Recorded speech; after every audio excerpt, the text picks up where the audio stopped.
Assalamualaikum warahmatullahi wabarakatuh. Selamat pagi untuk siswa-siswi jurusan TITL kelas 10, terutama saat ini jurusan 10 TITL 1, karena mapel dasar listrik dan elektronika yang mengampu saya. Sebelum kita mulai, perkenalkan dulu, nama saya Dwi Ubayaningsih. Untuk jurusan listrik saya sebagai kaprodinya. Sebelumnya kita mulai saja. Untuk pembelajaran saat ini kita mulai berdoa sesuai dengan agama dan keyakinan masing-masing. Berdoa mulai. Selesai. Anak-anak, untuk kelas 10 TITL mapel dasar kejuruan itu ada 3, yaitu dasar listrik dan elektronika, kemudian PDE, dan gambar teknik. Sebelum kita mulai pembelajaran, saya ingin mengucapkan terima kasih pada semua wali murid yang telah mempercayakan anak-anaknya di sekolah kami, terutama di jurusan listrik, dan kami sebagai guru dalam hal ini mohon maaf yang sebesar-besarnya karena sampai detik ini kami masih menggunakan pembelajaran secara daring.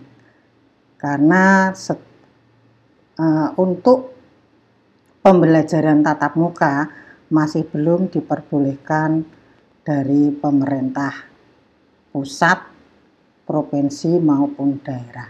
Sehingga dalam hal ini kami sebagai guru mohon maaf yang sebesar-besarnya, dan mohon Bapak Ibu wali murid untuk menyediakan apa yang dibutuhkan anak-anak untuk pembelajaran daring, terutama pembelian pulsa untuk kuota. Terima kasih sebelumnya. Anak-anak peserta didik kelas 10. Untuk pembelajaran kelas 10 dasar listrik dan elektronika semester gasal. Sebelum kita mulai ke materi, ya, kita perkenalkan dulu, terutama kamu dulu di SMP tentunya sudah mengenal apa yang namanya atom, apa itu yang namanya elektron, dan seterusnya. Kita kembali back, ya, kembali ke masa kamu di SMP. Ya. Atom itu merupakan suatu satuan dasar materi yang terdiri atas inti atom serta elektron yang bermuatan negatif yang mengelilinginya. Inti atom terdiri atas proton yang bermuatan positif dan neutron yang bermuatan netral. Sedangkan elektron merupakan partikel bagian dari atom atau subatom yang bermuatan negatif. Ya, biasanya sering kita lihat, kita tulis dengan E pangkat min itu. Nah, itu yang disebut dengan elektron. Ion adalah atom atau suatu kumpulan atom yang bermuatan listrik. Ion bermuatan negatif itu menangkap satu atau lebih elektron, itu disebut dengan anion. Karena dia tertarik menuju anoda. Ion yang bermuatan positif, dia merupakan kehilangan satu atau lebih elektron, disebut dengan kation karena dia tertarik ke katoda. Proses pembentukan tersebut disebut dengan ionisasi. Ini kita kembali ke kamu di SMP ya. Kemudian isolator listrik. Nah, isolator adalah bahan yang tidak bisa menghantarkan arus listrik, atau di sini dijelaskan bahwa bahan yang tidak bisa atau sulit melakukan perpindahan muatan listrik. Dalam bahan isolator, elektron atau valensi elektronnya atau elektron valensinya itu terikat kuat pada atom-atomnya. Makanya dia sulit menghantarkan arus listrik. Bahan ini dipergunakan dalam alat-alat elektronika maupun alat listrik itu untuk menghambat arus listrik. Isolator juga berguna pula sebagai pemisah antara konduktor tanpa membuat adanya arus mengalir keluar. Istilah ini dipergunakan untuk menamai alat yang digunakan untuk menyangga kabel transmisi. Kalau tadi kita mengatakan isolator, sekarang yang dikatakan dengan konduktor. Konduktor dalam teknik elektronika ataupun teknik listrik adalah zat yang dapat menghantarkan arus listrik, baik berupa zat padat, cair, ataupun gas. Karena sifatnya yang konduktif, maka disebut dengan konduktor. Konduktor yang baik adalah yang memiliki tahanan jenis yang kecil. Pada umumnya, logam yang bersifat konduktor itu adalah emas, perak, tembaga, aluminium, dan lain-lain. Tadi sudah kita katakan isolator, konduktor. Nah, sekarang ada yang di tengah-tengah itu yang disebut dengan semikonduktor. Kalau tadi konduktor adalah penghantar yang baik, isolator adalah penghambat arus listrik, maka untuk semikonduktor di sini adalah bahan yang berada di antara konduktor dan isolator. Jadi dia akan bersifat suatu saat atau suatu tertentu, keadaan tertentu, dia akan menjadi konduktor, dan pada saat tertentu juga dia bisa menjadi isolator. Itu yang disebut dengan semikonduktor. Atau kalau kita untuk mempermudah apa yang disebut semikonduktor, pada kehidupan kita ada. Kita lihat manusia atau orang ya, kita mengenal laki-laki dan perempuan, tapi ada juga yang semi laki-laki atau semi perempuan ya, itu contohnya itu aja. Jadi pada saat tertentu dia bisa sebagai konduktor, dan pada saat tertentu pula dia biasa juga sebagai isolator. Contohnya di sini ya, kita gambarkan sebuah lintasan matahari dan planet-planet yang mengelilingi matahari. Dari gambaran di situ dilihat, matahari itu sebagai inti atom, sedangkan untuk lingkaran-lingkaran yang mengelilingi matahari berbentuk lingkaran atau elip itu ya, planet-planet itu disebut sebagai seolah-olah sebagai elektronnya. Tuh, kita buat seperti itu ya. Contoh nyatanya seperti itu. Penggambarannya seperti itu. Jadi matahari dan planet-planet sekitarnya itu merupakan sebuah inti atom dan elektron-elektron yang mengelilingi sesuai dengan lingkarannya. Nah, di situ digambarkan lintasan elektron pada kulit terluar. Jadi tadi ada kulit terluar, ada kulit yang dekat dengan inti. Nah, yang elektron yang berada di kulit terluar itu yang disebut dengan elektron valensi. Jadi elektron yang berada di kulit terluar dari inti atom itu merupakan elektron valensi. Nah, tadi disebutkan ada muatan. Nah, sekarang yang disebut dengan muatan listrik atau pembawa muatan. Pada gerakan melingkar elektron tadi, dia akan bertindak atau memiliki berat elektron itu tidak seberapa, tapi dia akan bertindak suatu gaya yang sentrifugal, yang bekerja berusaha untuk melepaskan elektron keluar dari lintasannya. Jadi di lingkaran-lingkaran atau apa namanya itu lintasan tadi, elektron-elektron itu akan berusaha untuk melepaskan dari ikatan intinya.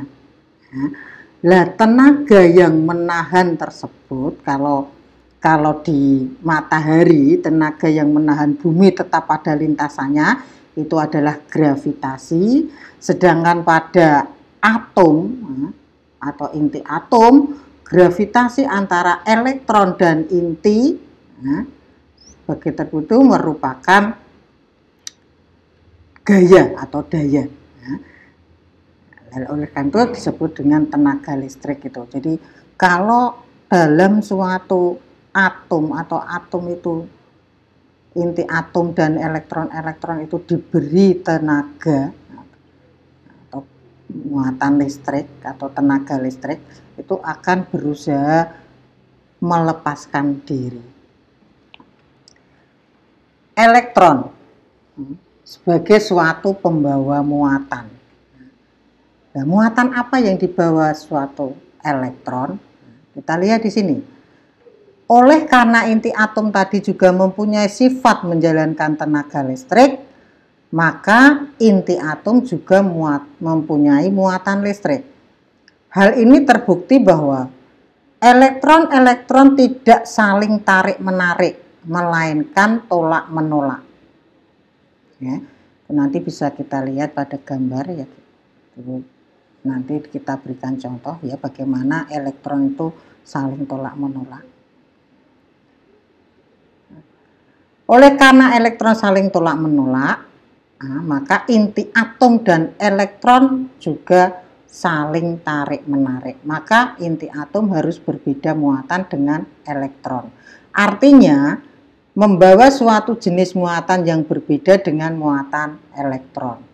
Muatan inti atom ini dinamakan muatan positif dan muatan elektron dinamakan muatan negatif. Makanya dia akan tarik menarik. Susunan atom pada atom netral. Nah, ini kita kembali ke masa di SMP ya, mengingatkan karena kita nanti akan banyak ketemu materi atau dasar-dasar elektronika ini akan ketemu banyak dengan istilah-istilah ini. Elektron adalah pembawa muatan negatif. Proton merupakan pembawa muatan positif. Muatan negatif elektron sama besarnya dengan muatan positif proton. Oleh karena muatan atom memiliki pengaruh yang persis sama, atom secara listrik bersifat netral. Atom netral ini terdiri atas muatan positif yang sama banyaknya dengan muatan negatif. Ion adalah yang bermuatan negatif atau positif. Atom tersusun dari neutron yang bermuatan netral, proton yang bermuatan positif, dan elektron yang bermuatan negatif. Neutron dan proton bagian tengah yang merupakan inti atom. Sedangkan elektron itu merupakan bagian yang mengelilingi inti atom seperti tadi digambarkan sebagai planet-planet yang mengelilingi bumi. Jumlah muatan positif dan muatan negatif pada sebuah atom adalah sebanding, sehingga atom tidak memiliki muatan. Tetapi karena sesuatu sebab, beberapa elektron tadi dapat meninggalkan atom. Elektron disebut dengan elektron bebas.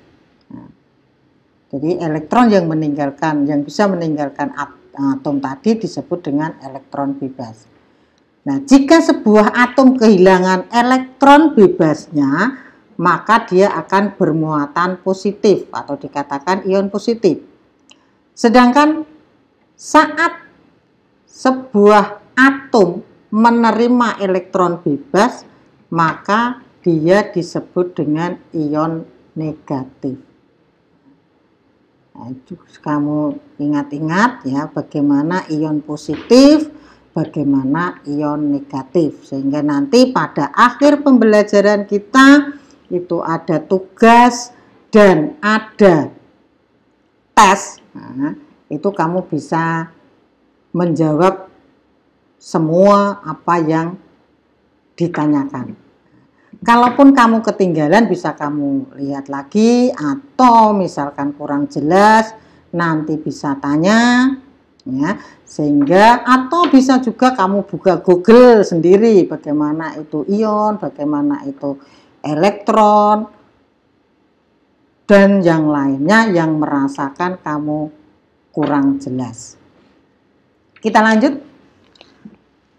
Sehingga dapat disimpulkan di sini bahwa kelebihan elektron menghasilkan muatan negatif, sedangkan kekurangan elektron menghasilkan muatan positif. Jadi yang dikatakan pembawa muatan tadi ya.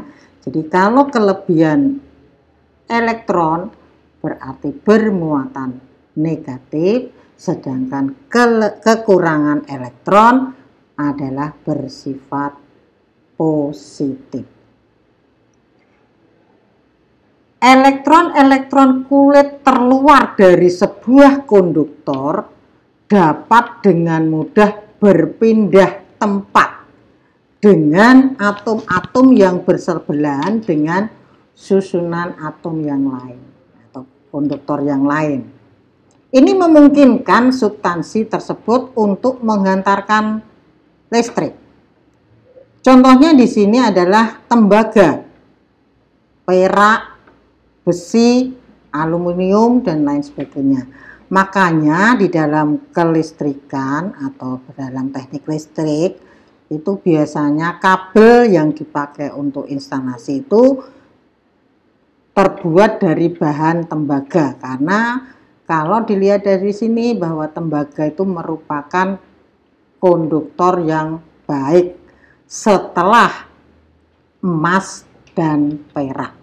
Karena emas dan perak mahal, maka untuk pembuatan penghantar listrik itu biasanya dipakai dari bahan tembaga. Nah, sekarang kita lihat yang disebut dengan arus listrik atau arus elektron. Dalam suatu penghantar logam adalah merupakan gerakan elektron bebas pada penghantar dengan arah tertentu. Nah, gerakan muatan tidak mengakibatkan terjadinya perubahan karakteristik bahan.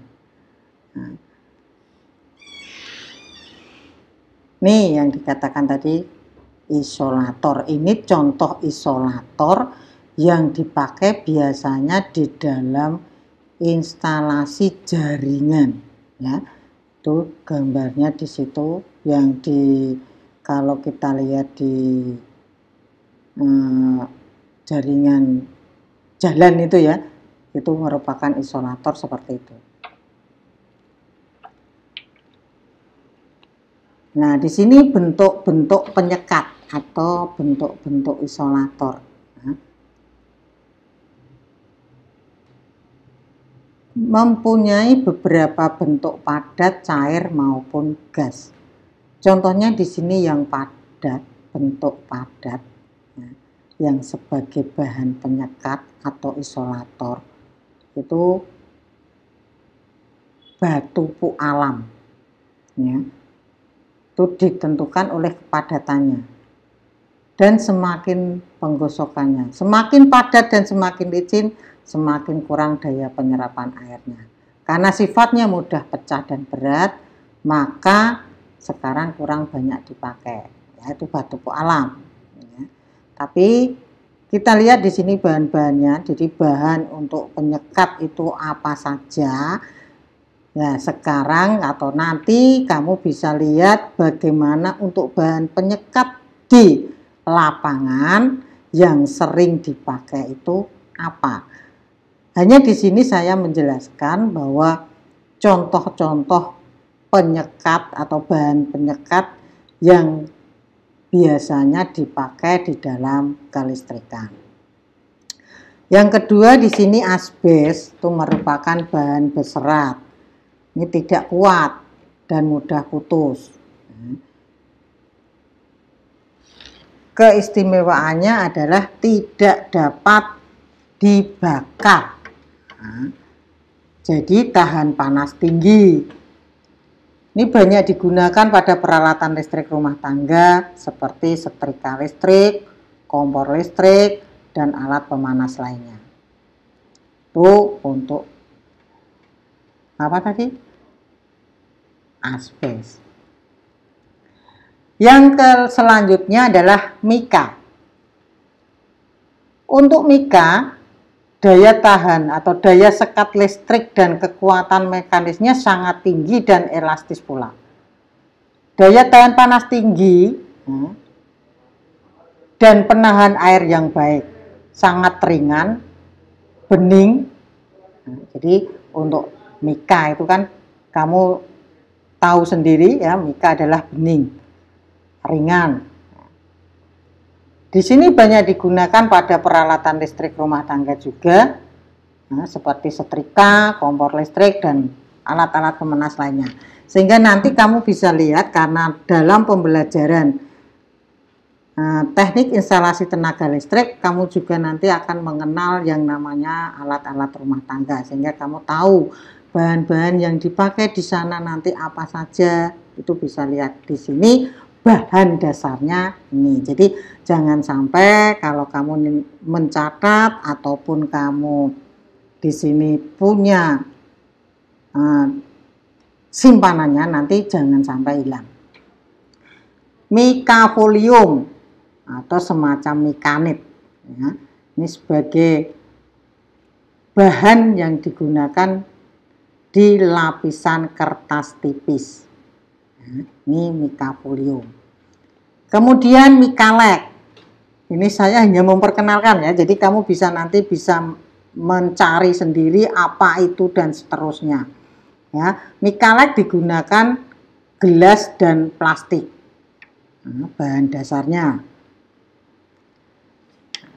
Nah, ini bahan.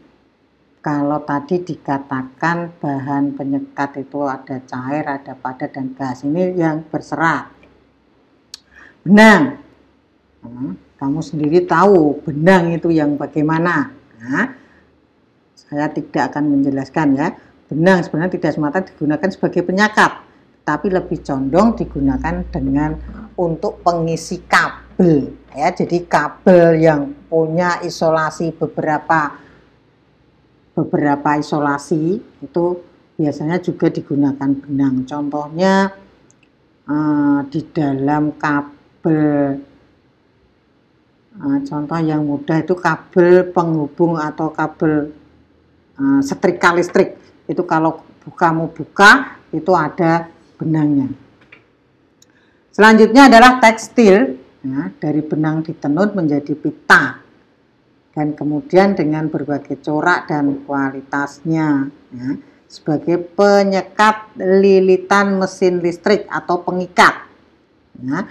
Contohnya itu misalkan kita merewinding atau melilit ulang sebuah motor listrik, itu sebagai pengikat emailnya itu digunakan benang tersebut.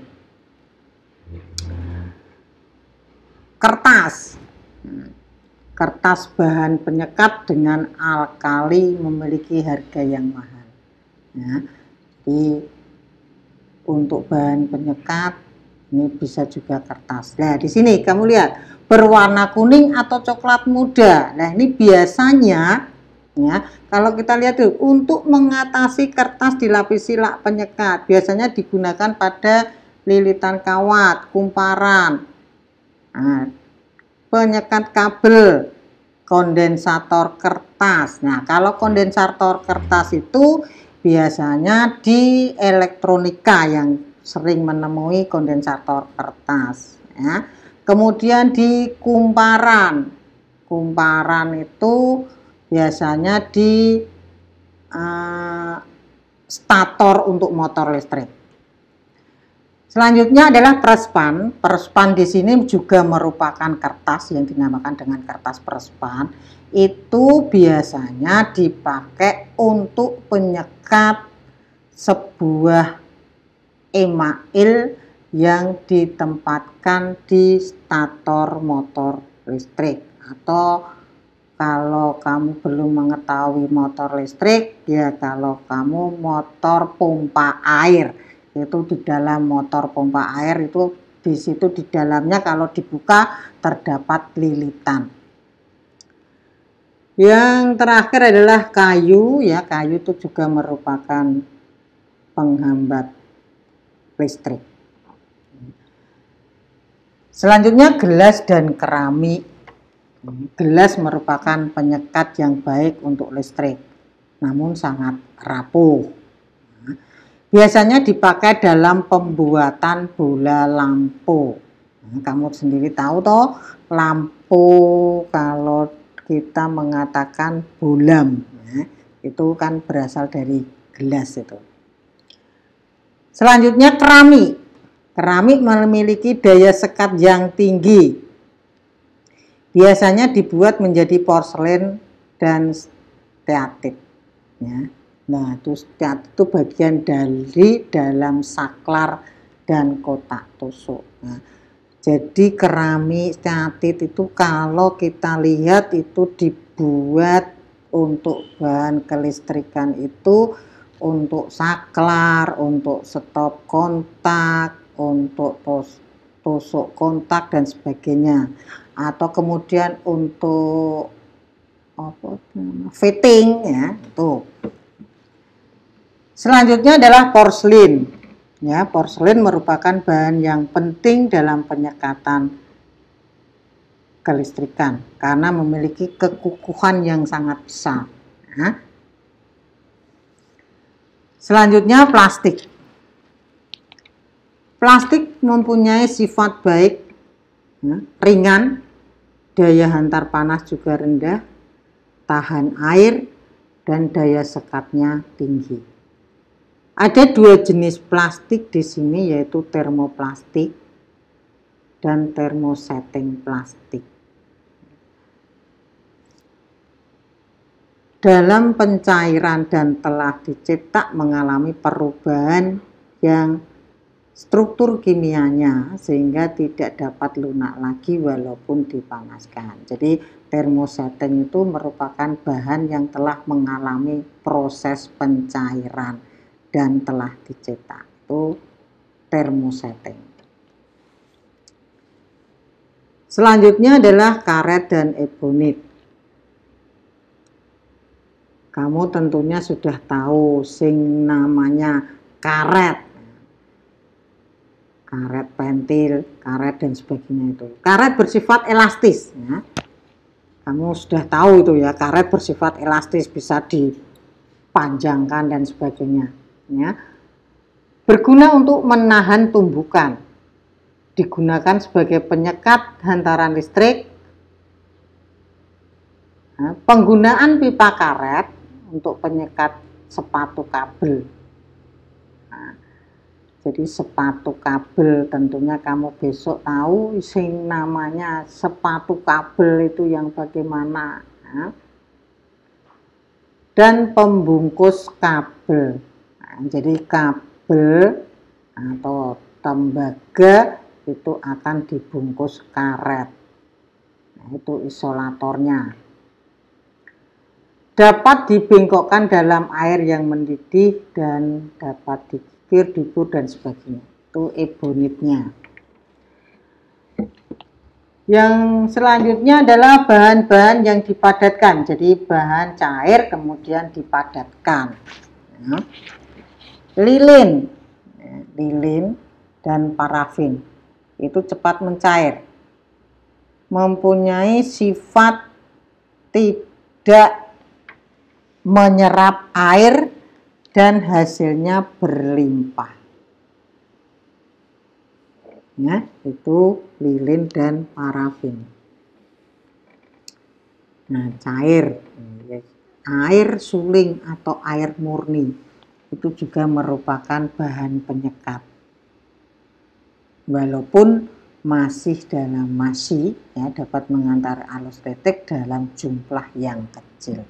Jadi air suling atau air murni itu kemungkinan bisa juga menghantarkan arus listrik walaupun dalam jumlah yang sangat kecil. Minyak transformator, minyak kabel dan seterusnya. Gas. Nah, gas itu nitrogen, hidrogen, karbon dioksida dan lain sebagainya. Sampai di sini kita rangkum dari apa yang saya jelaskan tadi, atau kita di sini hanya mengingat kembali apa yang sudah kamu terima di SMP. Kita ingatkan kembali apa yang disebut atom dan sebagainya. Rangkuman di sini ya kita bacakan atau saya bacakan ya. Bagian terkecil dari benda adalah disebut dengan atom.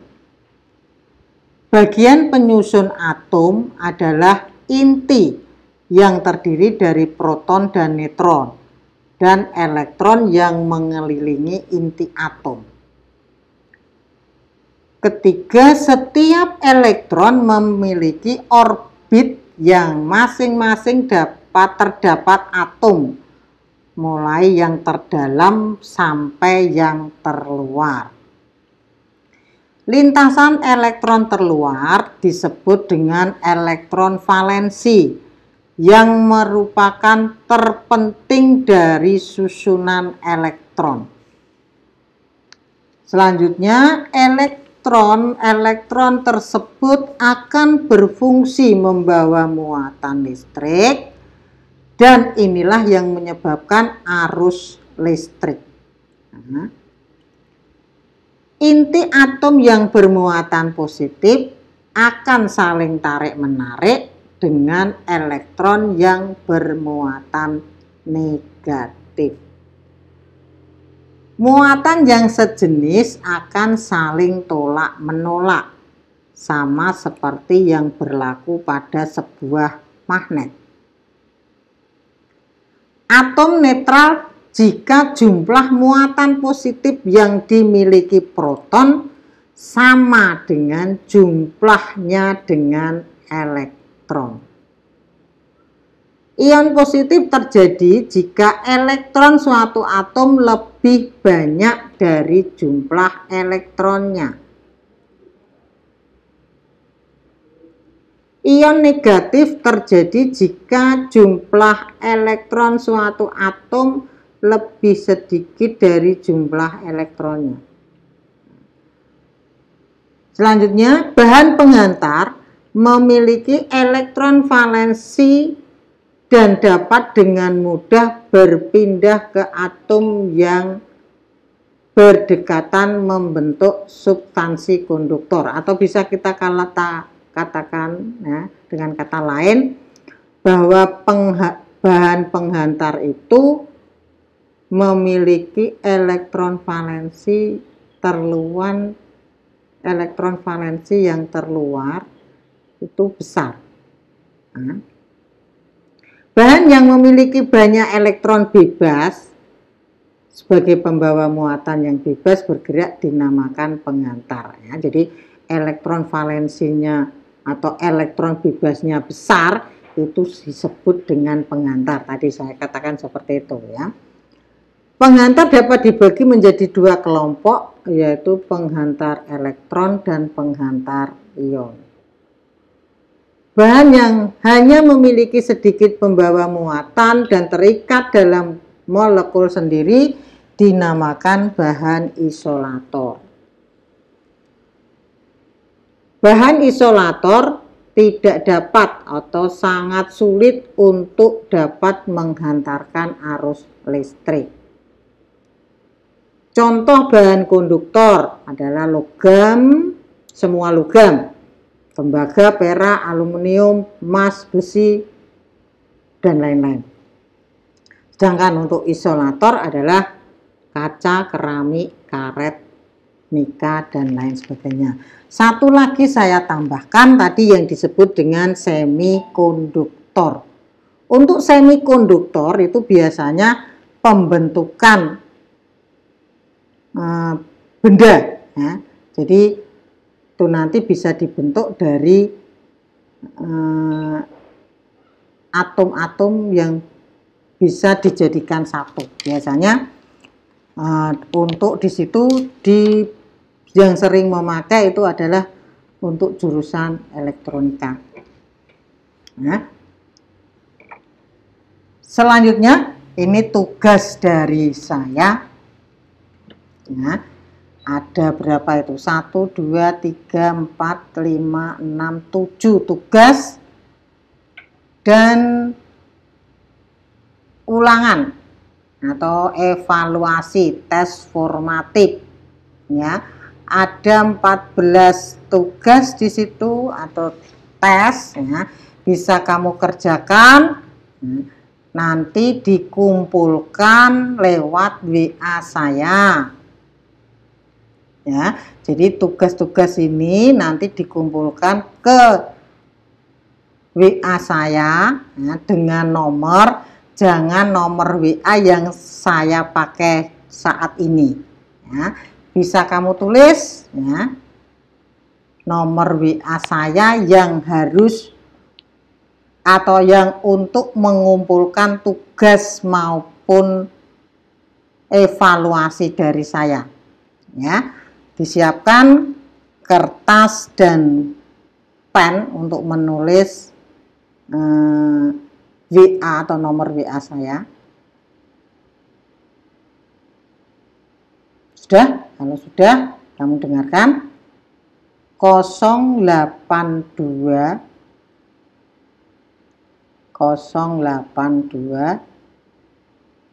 243 590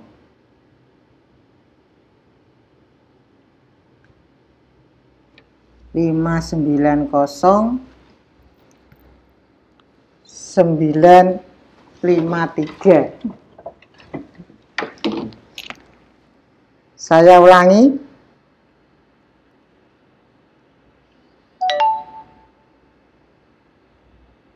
082